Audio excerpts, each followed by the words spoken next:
Hi guys, welcome back to another video with Read, Watch and Talk, where I, Geeti, talk to you about books, movies and sometimes just randomly yap about life.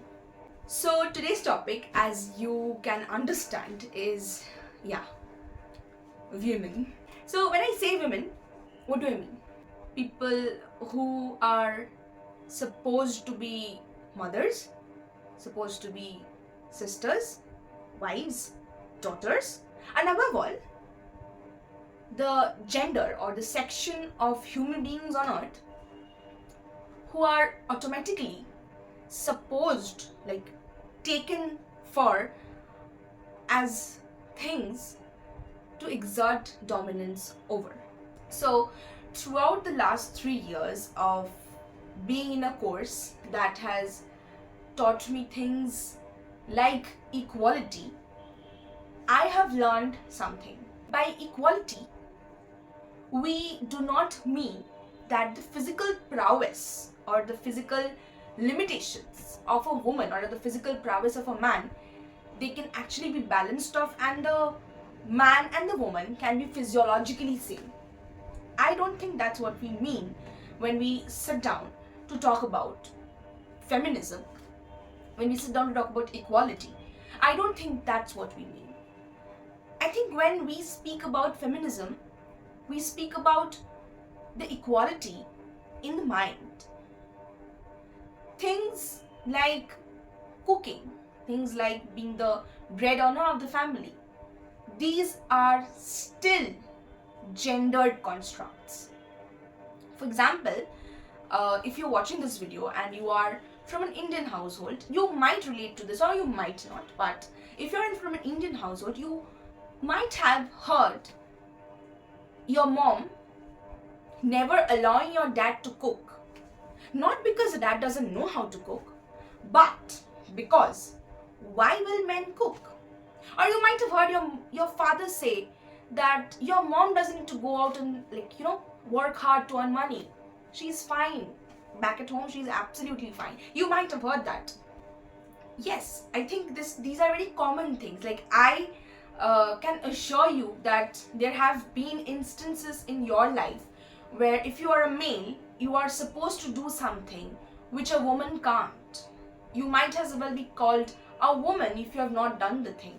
Or if you are doing things like a man would do, you might as well be called hi, what is that?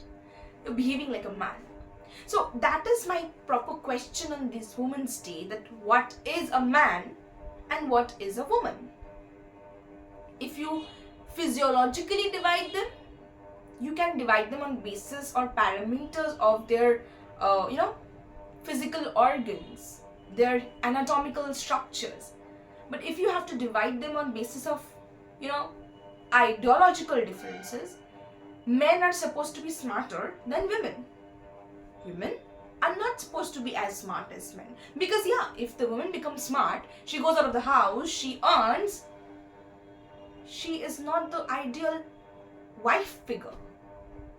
This is where I want to elaborate my discussion on the fact that we are in 21st century. We are almost half into the half of 21st century, and we have I don't know what we have gained. We might have gained a few more equality rights for property and stuff. We might have gotten certain rights for women in here or there, but we still see courts, Indian judiciary, they come up with statements like, if you're not wearing the sindoor, if you're not wearing a sari at home, if you're not wearing those gold-plated bangles that say you are very devoted to your husband, why should your husband look at you?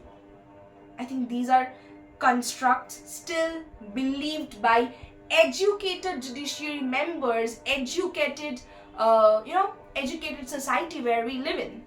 When I was a child, I had often been told how to laugh, I had often been told how to sit, I had often been told how to behave when I am amongst grown-up men, boys of my age, even whatever. I was often told, I will not use told, I was often conditioned in a way that I behave in a certain way, in a certain dignified manner that speaks for my identity. Dear women, or men, as a matter of fact, if you're talking about equality, then the way you behave, the way you talk, the way you laugh, the way you sit, the way you walk, these are not your identities. These can be mere differences through which one human can be differentiated from another, but these cannot be a particular human's identity. As we know, identity is fluid. For someone, you are their wife, for someone, you're their husband, for someone, you're their son, for someone, you're their brother. But no matter how fluid your identity is, your behavior, your speech, your how you talk, how you walk, how you speak, how you sit, how you laugh, these are not the parameters to decide who you are. There are no changes. There are no changes. We still hear politicians and judiciary members commenting on how the woman's dress is responsible for her rape. We very easily blame a woman for a rape case. Was she walking alone at night? Was she wearing a dress like a small midi dress or a knee-length dress or maybe a bodycon dress? Were the dresses revealing in some way? Or was she, asking for it? I am still looked at in a bad way in the bus, in the metro, in the train, on the road when I'm walking. And I don't know what wrong dress I'm wearing, but yes, sometimes I just wear a kurti and jeans and I go out and I'm still being looked at. I've often heard my mom say this very basic thing that I would like to share with you, is that when a girl is just born, she's the responsibility of her father. When she has grown up and her father has died, she's probably the responsibility of some other elderly male member of the family or her brother. When she's married, she's the responsibility of the husband. When she loses her husband or her husband passes away, she becomes the responsibility of another male member who is the son. So if, average, you consider a woman living for 80 years, the 1 year when she's actually free is 0. She doesn't have any autonomy of her own. She doesn't have the right to go around saying that I want to do this. How often have you heard your mother say this, that okay, I want to do this for myself? I have never heard my mom say ki, I will cook this for myself because I want to eat it. Or I will go watch this movie because I want to watch it.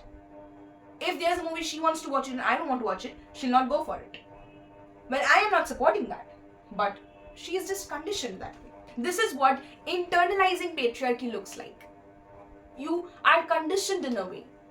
This has happened for years, by the way. This has happened for years.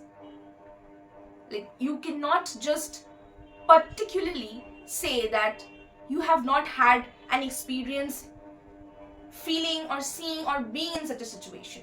You, me, or anybody around us, when we look at another situation like that and we don't know how to react, or sometimes we feel it's the right thing happening, we are probably internalizing the same patriarchy. We are probably a part of the same crime. I have said it. So the next time we see a husband literally dictating what his wife should do, and we are saying that okay, it's for her good, we are internalizing the same patriarchy that the wife might have internalized or the mother-in-law might have internalized by agreeing to what her son's saying. So dear women, I know it's difficult. I know it's very difficult.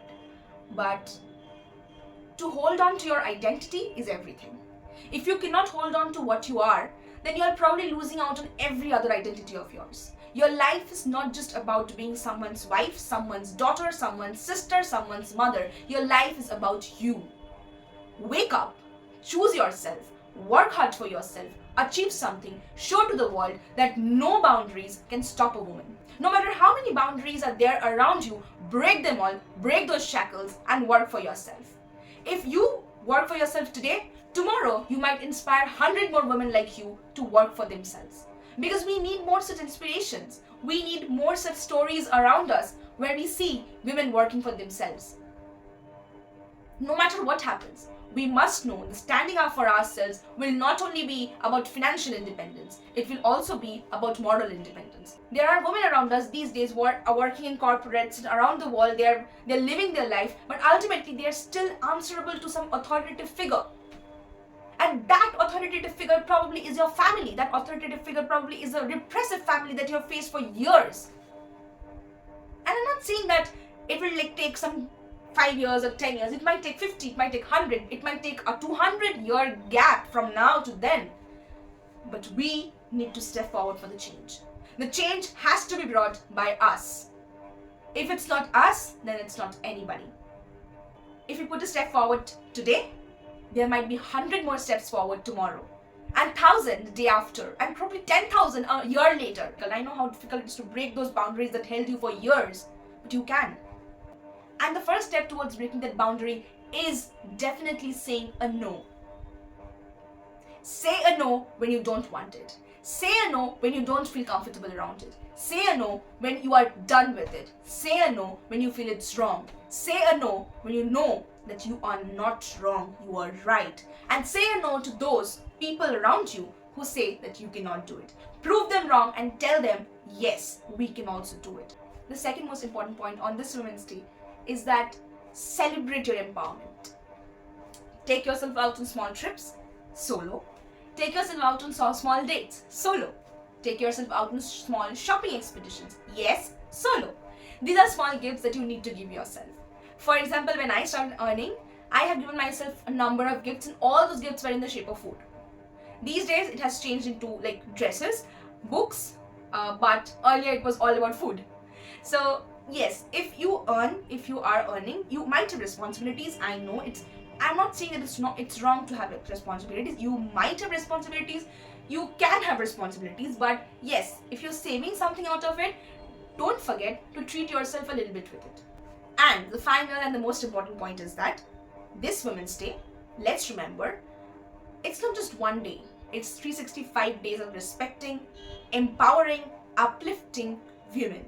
So yeah, that one day is also important for us to remember that the remaining 364 days are also for women. Let's take this #Women's Day to remember that all 365 days are for women, for humans.